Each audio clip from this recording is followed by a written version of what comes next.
Good morning all of you. Today we are going to start direct and indirect speech. सबसे पहले हम समझेंगे direct क्या होता है और इनडायरेक्ट क्या होता है। Suppose I am talking to a person, मैं किसी पर्सन से बात कर रही हूँ, मैंने उसे कोई बात बोली, राइट। मैंने एक पर्सन को कोई भी बात बोली, उसका मतलब क्या, मैंने उससे डायरेक्टली बात की, मैंने उसे सीधा सीधा बोल दिया, मुझे उसे जो भी कहना था, दैट इज डायरेक्ट स्पीच। जब हम किसी को अपना मैसेज डायरेक्टली देते हैं, that is your direct speech. For example, अगर मैं यहाँ पे कह रही हूँ, Ram said I am going to the market, Ram ने कहा मैं बाजार जा रहा हूँ, that is your direct speech. लेकिन इनडायरेक्ट स्पीच क्या होती है, जब कोई मीडिएटर आ जाता है, जब कोई और पर्सन बीच में बोल रहा है, वो अपनी बात किसी और को कहेगा, ठीक है। सपोज मुझे अपनी बात किसे कहनी है, प्रिंसिपल सर को कहनी है, तो मैंने किसे बोला जाके, I am going to talk with my coordinator, मैंने अपने कोऑर्डिनेटर से बात की, उन्होंने मेरा मैसेज किसे कन्वे किया आगे जाके, प्रिंसिपल को। तो जब आपका कोई चैनल बन जाए या हम कहीं कोई बीच में कोई और पर्सन हो जिसके थ्रू आप अपना बात कन्वे कर रहे हो, तो वो क्या होती है आपकी इनडायरेक्ट। अच्छा, मैंने इसमें भी एग्जांपल दिया, Ram said I am going to the market, ये बात राम ने डायरेक्टली कही मुझे, ठीक है, राम को अपनी बात मुझे बतानी थी। लेकिन अब क्या हुआ है, राम ने ये बात मुझे ना बोल के समद को बोली या किसी और पर्सन को बोली, जाके साक्षी मैम को ये बात बता दो। बात मेरे तक ही आई, लेकिन कैसे आई बाबू, इनडायरेक्टली। वो कैसे आई है, घूम कर आई है। जब कोई बात डायरेक्ट ना आके किसी और पर्सन के थ्रू आती है, that is indirect speech, right. और डायरेक्ट कौन सी है, जब हम अपनी बात सामने वाले पर्सन को सीधा सीधा बोल रहे हैं। Is there any confusion? Okay, now see the example.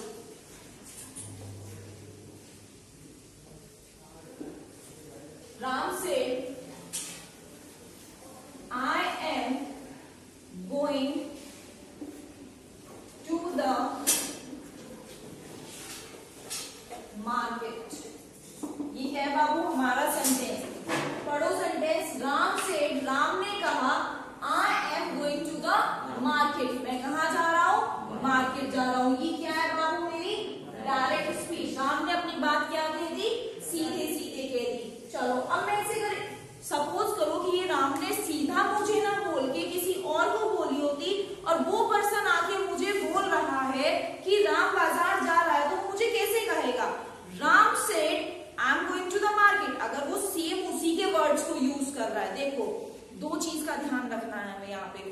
किस चीज का, सपोज कि मुझे किसी ने कोई बात बताई और मुझे किसी और को जाके वो बात बतानी है, मैंने सीधा बोल दिया जाके, राम ने कहा मैं बाजार जा रहा हूं, मुझे तब भी समझ आ गई। लेकिन मैं से एक और तरीके से भी तो बोल सकती हूँ, राम ने कहा कि वह बाजार जा रहा है। दोनों का मतलब भी तो सेम है ना, लेकिन मीनिंग नहीं चेंज हुआ, सिर्फ क्या चेंज हुए, वर्ड्स चेंज हुए।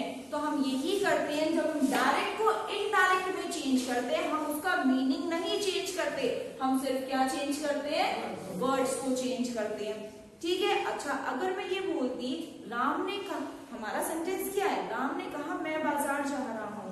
अब मैंने ये बात किसी और को बोलनी थी, तो मैंने क्या बोला जाके, राम ने कहा कि मैं बाजार जा रहा हूँ। अब कौन बाजार जा रहा है, क्या राम जा रहा है अभी? अब तो मैं चली गई ना, क्योंकि मेरा सेंटेंस ही गलत हो गया। बाजार कौन जा रहा था, राम जा रहा था ना, तो मैं की जगह क्या यूज करूंगी, वह, क्योंकि वो बाजार जा रहा है, मैं नहीं जा रही हूँ। अगर मैं ऐसे बोलूंगी ना, राम ने कहा कि मैं बाजार जा रही हूँ, तो मैं चली जाऊंगी बाजार, लेकिन बाजार हमें किसे भेजना है, राम को भेजना है। तो राम लड़का, लड़के के लिए हिंदी में वह और इंग्लिश में क्या यूज होता है, ही यूज होता है। तो हमें इसी चीज का ध्यान रखना है कि जिसके बारे में बात हो रही है उसे ही बाजार भेजोगे, खुद बाजार नहीं जाओगे। क्लियर है बाबू यहाँ तक सबको? चलो इसे चेंज करना सीखते हैं। अच्छा, मैं वैसे बात करूं जो हमने 6, 7, 8 में इंग्लिश पढ़ी है, मैं आपको ये ट्रिक से, मैं नॉर्मल आपको डायरेक्ट चीजें पढ़ाती जाऊंगी, जिससे जो इजीएस्ट वे है सीखने का। लेकिन अगर मैं बुक के अकॉर्डिंग बात करूं, तो जो आपका ये वाला सेंटेंस होता है बाबू, इसे कहा जाता है रिपोर्टेड वर्ब, राइट। और इसे जो ये सेकंड सेंटेंस होता है, इसे कहा जाता है reporting speech. Is it clear? जो पर्सन बोल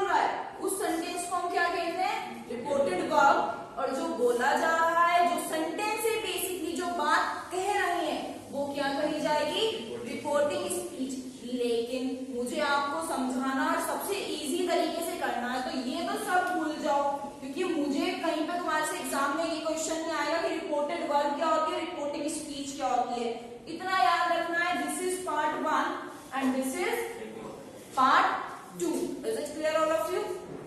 ओके, अब हम इसके चेंजेस सीखेंगे कि चेंजेस कैसे होते हैं बाबू, क्योंकि चेंजेस हमें आने सबसे ज्यादा जरूरी है, उनके अपने कुछ रूल्स होते हैं। सबसे पहले मैं आज आपको पार्ट 1 के चेंजेस सिखा रही हूँ। मैं यहाँ पे लिख रही हूँ पार्ट 1, और पार्ट 1 हमारा क्या है बाबू? राम सेड, यही तो है ना पार्ट 1 मेरा, इससे ज्यादा तो कुछ नहीं है। चलो इसके चेंजेस सीखते हैं। बेटा जी यहाँ पे जो आपको नेम गिवन होगा, जब हम इनडायरेक्ट स्पीच में चेंज करेंगे तो उसमें नेम में कोई भी चेंजेस नहीं होता। वो कैसे लिखा जाता है? As it is. राम का क्या रहेगा? राम ही रहेगा, कोई चेंज नहीं है। सीधा समझो, हम सेंटेंस चेंज करना सीख रहे हैं। मैं तुम्हें अभी से पार्ट 1 समझा रही हूँ। पार्ट 1 में अगर कोई नेम गिवन है तो देयर इज नो चेंज, क्योंकि आप किसी का नाम तो नहीं बदल सकते, जिसने जो बात कही है उसी का तो नेम मेंशन करोगे। तो बाबू इसमें कोई चेंज नहीं होगा, राइट।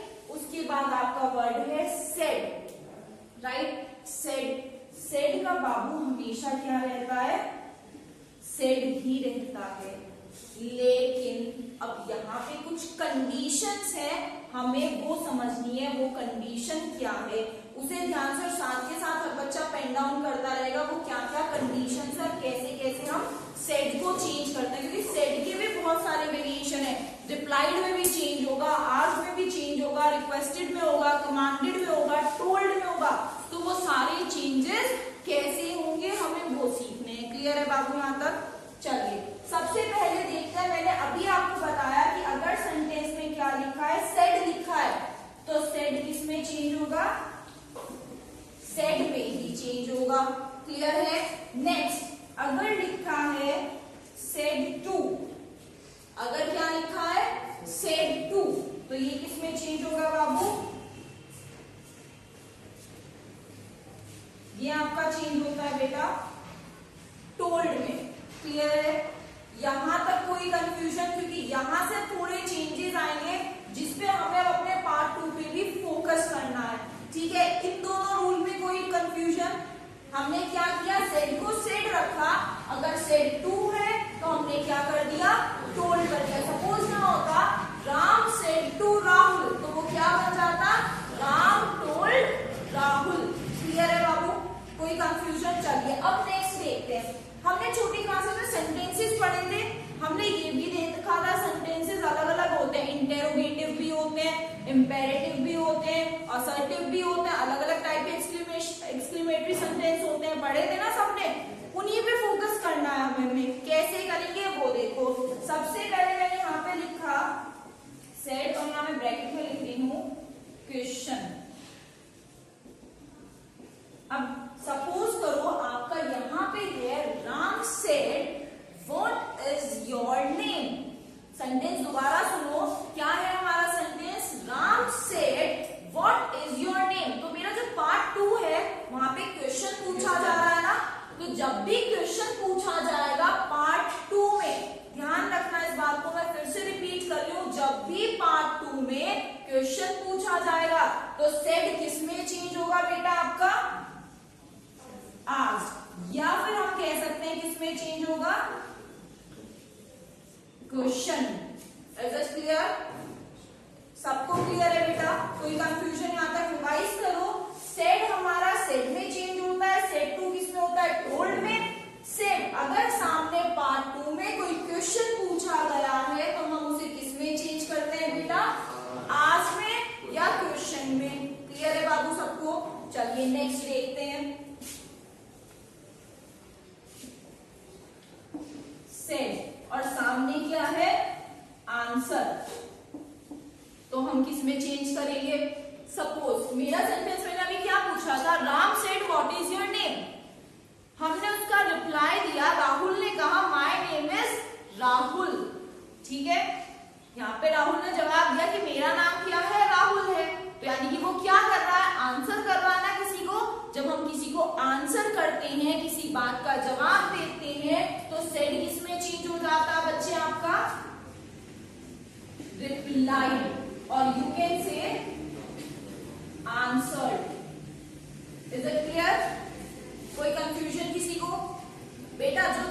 साथ के साथ करेगा उससे सही में कोई प्रॉब्लम नहीं होगी। This is the easiest topic. Next said. अब मैं सामने क्या लिख रही हूं, ऑर्डर। अब मेरा सेंटेंस क्या, Ram said get out. Ram ने क्या किया, सामने वाले को बोला गेट आउट, उसने क्या किया, यहाँ पे ऑर्डर दिया है, राइट। किसी को हम ऑर्डर भी कह सकते हैं, हम कमांड भी कह सकते हैं। तो उसने ऑर्डर दिया है चाहे कमांड को, तो हम सेड को किस में चेंज करेंगे बाबू, यहाँ पे ऑर्डर्ड, और you can write commanded. Is it clear? कोई कंफ्यूजन है यहां तक? श्योर? चलिए नेक्स्ट देखते हैं, सेड। अब हम यहाँ पे किसकी बात कर रहे हैं, रिक्वेस्ट की। सामने सेंटेंस दोबारा सुनो, मेरा सेंटेंस क्या है, Ram said please give me a glass of water. तो यहाँ पे राम ने क्या किया है बाबू, सामने वाले से रिक्वेस्ट की है ना, उसे प्लीज करके बहुत प्यार से मांग रहा है, प्लीज, काइंडली, इस तरह के कोई भी वर्ड मिलते हैं, इट में समवन इज रिक्वेस्टिंग, कोई रिक्वेस्ट कर रहा है। जब कोई रिक्वेस्ट करता है तो हम सेड को किस चीज में चेंज करते हैं, रिक्वेस्टेड। Is it clear? यहां तक कोई कंफ्यूजन? श्योर? अच्छा, एक और है, उसे समझते हैं। चलिए एक और देखते हैं। अब है सेड, और मैं यहां ब्रैकेट में लिख रही हूं एक्सक्लेमेशन। हमने छोटी क्लास में देखा था, हमें ये भी पता है एक्सक्लेमेशन यानी कि जहां पर ये साइन आ जाए, और साइन को हम क्या कहते हैं, exclamatory sign. Exclamatory sign, right, यही तो कहते हैं। तो ध्यान रखना, जिस भी सेंटेंस में आपको ये साइन मिल जाए, इसे कहते हैं एक्सक्लेमेशन साइन। वहां पे सेड किसमें चेंज होता है बाबू, एक्सक्लेम्ड। लेकिन यहाँ पे एक छोटा सा ट्विस्ट है जो हमें याद रखना है। ये एक्सक्लेम्ड जो है हमेशा कैसे चेंज होगा, एक्सक्लेम्ड विद हैप्पीनेस, और यू कैन राइट सैडनेस। या तो आएगा एक्सक्लेम्ड विद हैप्पीनेस, या फिर क्या आएगा, एक्सक्लेम्ड विद सैडनेस। लेकिन इसकी भी कंडीशन है। अब एक क्वेश्चन आप लोगों के माइंड में आएगा कि ना हैप्पीनेस और सैडनेस दोनों लिखना है, दोनों में से एक लिखना है, और अगर दोनों में से एक लिखना है तो वो कौन सा है जो हम लिखेंगे, वो कैसे पता चलेगा? It's totally depend on our sentence. आप सपोज करो बाबू कुछ वर्ड्स होते हैं आपके, फॉर एग्जाम्पल हुर्रे, yippee, अल्लाह, ओ, इस तरह के वर्ड हमने पढ़े हैं ना, ये एक्सक्लेमेटरी वर्ड होते हैं आपके। सपोज आपका सेंटेंस है Ram said alas we lost the match. क्या मतलब हुआ इसका, कि हम मैच हार गए। राम ने कहा हम मैच हार गए, राइट। अब सपोज करो कि यहाँ पे वर्ड है अल्लाह और यहाँ पे गिवन है एक्सक्लेमेशन साइन। ये देखते ही आपको क्लियर हो गया कि अगर मुझे इनडायरेक्ट में चेंज करना है तो मेरा क्या होगा, राम एक्सक्लेम विद। लेकिन अब मुझे ये तो पता है इतना, लेकिन मुझे अल्लाह का मीनिंग नहीं पता है सपोज करो, तो मैं कैसे गेस करूंगी कि यहाँ पे हैप्पीनेस आएगा, खुशी की बात आएगी, या दुख की? बेटा इससे अगर नहीं क्लियर होता है तो हमें इससे तो क्लियर होगा कि हम मैच हार गए हैं, और मैच हारे हैं तो इसका मतलब ये कैसी बात है, दुख की बात है। तो जब दुख की बात होगी तो Ram exclaimed with sadness. Clear है बाबू? तो ध्यान रखना है, अगर यहाँ पे मेरा सेंटेंस होता hurray we won the match, हम मैच जीत गए, राइट, यही तो हुआ। तो हुर्रे मतलब यहाँ पे क्या हुआ, खुशी की बात हो रही है। तो सेड को हम किसमें चेंज करेंगे, एक्सक्लेम्ड विद हैप्पीनेस, अगर खुशी की बात है। लेकिन अगर वही दुख की बात है तो हम क्या लिखेंगे, exclaimed with sadness. Is it clear all of you? चलो एक बार रिवाइज करते हैं। हम सिर्फ सेड, मैं सिर्फ पार्ट 1, यहीं पे इसी के साथ ना मेरा पार्ट 1 फिनिश होता है। मैं तुम्हें पार्ट 1 समझा रही थी, तो मेरा पार्ट 1 बेटा इसी के साथ फिनिश होता है। रिवाइज करते हैं। पार्ट 1 में मैंने बताया अगर कोई भी नेम गिवन है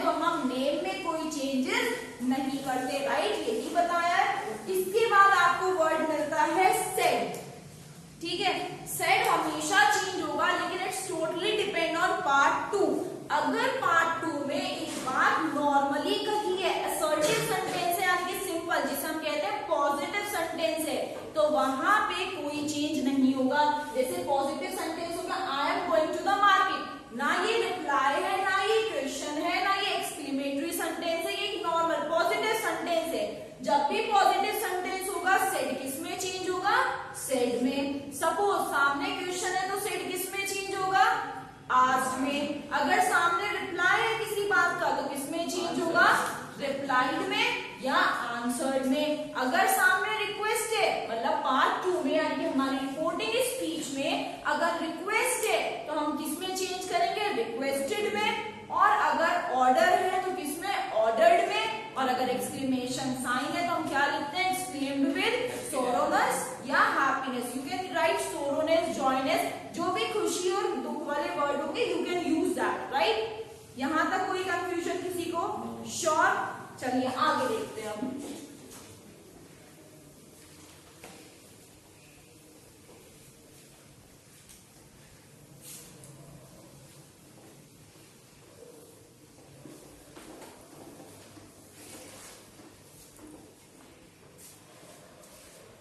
यहाँ तक कोई कंफ्यूजन? मेरा बेटा पार्ट 1 फिनिश हो चुका। हम ना इसे साथ के साथ चेंज भी करते हैं कि अगर सपोज मुझे इसे इनडायरेक्ट स्पीच में चेंज करना है तो मैंने यहाँ तक तो सीख ही लिया ना। तो राम का राम रहा और सेड का क्या हो जाएगा, यहाँ पे सेड ही रहेगा। अच्छा, अब हमारा पार्ट 1 मैंने देखा, हमने यहाँ तक सीख लिया है कैसे चेंज किया जाता है। अब इसके बाद आता है पार्ट 2। लेकिन पार्ट 2 से पहले यहाँ पे क्या है, comma and inverted commas and we have to remove that। हमें क्या करना होता है, कॉमा और inverted comma को जब हम indirect speech में चेंज करते हैं हमें उन्हें क्या करना पड़ता है, रिमूव करना पड़ता है। और जब भी हम क्या करेंगे, inverted comma को हटाते हैं तो हम उसके प्लेस पे क्या लिखते हैं, that। inverted comma के प्लेस पे क्या आता है, that। यहां तक कोई कंफ्यूजन किसी को? श्योर। लेकिन अब यहाँ पे भी एक बात आती है, वो हमें समझनी है। कोई भी सिचुएशन हो, कुछ भी सेंटेंस चेंज हो, हमेशा इन्वर्टेड कॉमास को हटाकर हम क्या लिखते हैं, दैट लिखते हैं। लेकिन एक सिचुएशन ऐसी भी है जहां पे क्या आता है, इफ। जहां पे क्या आएगा, इफ। लेकिन अब हमें ये भी समझना जरूरी है, अब ये इफ कौन से सिचुएशन में आता है। कोई है ऐसा जो मुझे बताएगा कि मैम इफ यहाँ पे यूज करते हैं? पॉसिबिलिटी होना है, ये हो सकता है। नहीं सर, शर्म करो, 7 से मेरे से ही पढ़ते हैं। चलिए आगे आ जाओ, समझते हैं कि हम इफ कौन से सिचुएशन में यूज करते हैं। मैंने अभी कहा कि अगर आपका सेंटेंस है, Ram said are you going to school. Sentence को ध्यान से देखो, क्या लिखा है मैंने, Ram said are you going to school, यही लिखा है ना। चेंज करो, क्या हुआ, राम सेड दैट। अब मुझे पहले ये बताना जरा, ये क्या है, इज दिस क्वेश्चन और नॉर्मल सेंटेंस? क्वेश्चन है ना, तो क्या यहाँ सेड आएगा? नहीं, यहाँ पे क्या आएगा, आस्क्ड। Ram asked that. लेकिन अब यहाँ पे भी मिस्टेक है, यहाँ पे दैट नहीं आएगा। क्यों नहीं आएगा वो हमें समझना है। बाबू हम देखेंगे जो क्वेश्चन होते हैं ना, क्वेश्चन वाले सेंटेंस होते हैं हमारे, वो 2 टाइप के होते हैं। जो हमारे क्वेश्चन सेंटेंस होते हैं जिन्हें हम कहते हैं interrogative sentence, interrogative sentence, these are of 2 type. ये 2 तरह के होते हैं। जो क्वेश्चन वाले सेंटेंस, इंटेरोगेटिव वही तो है ना, जहां पे क्वेश्चन मार्क के मतलब कहीं पे कोई सवाल पूछा जा रहा है, वहां पे इंटेरोगेटिव सेंटेंस होते हैं। बाबू ये सेंटेंस 2 टाइप के होते हैं। अब वो 2 टाइप कौन से हैं? फर्स्ट टाइप होता है WH टाइप। फर्स्ट टाइप कौन सा है? WH टाइप, यानी कि जहां पे आपका क्वेश्चन कैसे पूछा जाएगा, what, when, how, where, whom, इनसे, राइट। और दूसरा टाइप होता है इसका यस नो टाइप क्वेश्चन। अब ये यस नो टाइप क्वेश्चन कौन से होते हैं? वो क्वेश्चन जिनका रिप्लाई या जिनका आंसर आप सिर्फ यस नो में दे सकते हो। अगर मैं आपसे पूछूं वेयर डू यू लिव, क्या इसका आंसर यस नो में आएगा? नहीं आएगा। आप क्या कहोगे? I live in Saharanpur. लेकिन अगर मैं पूछूं इज दिस योर पेन, तो या तो आप यस। तो बेटा जी हमने क्या देखा, WH टाइप में क्या आएगा आपका? दैट आएगा। लेकिन हम किसकी बात कर रहे थे? हमें ये समझना था कि इफ कहां पे आता है। बाबू जब भी टाइप 2 में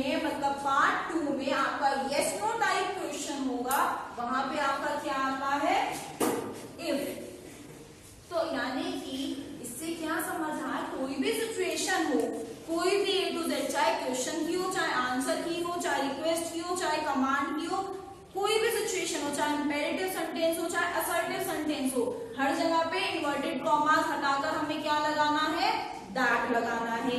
लेकिन सिर्फ एक अकेली सिचुएशन ऐसी है क्वेश्चन की, वो भी किस टाइप की क्वेश्चन में, यस नो टाइप क्वेश्चन में। यस नो टाइप क्वेश्चन में आप क्या यूज करोगे, इफ यूज करोगे। क्लियर है बात यहाँ तक? श्योर, सबको क्लियर है, कोई डाउट तो नहीं है? चलिए यहीं तक कर रहे हैं, बाकी हम कल कंटिन्यू करेंगे। Thank you.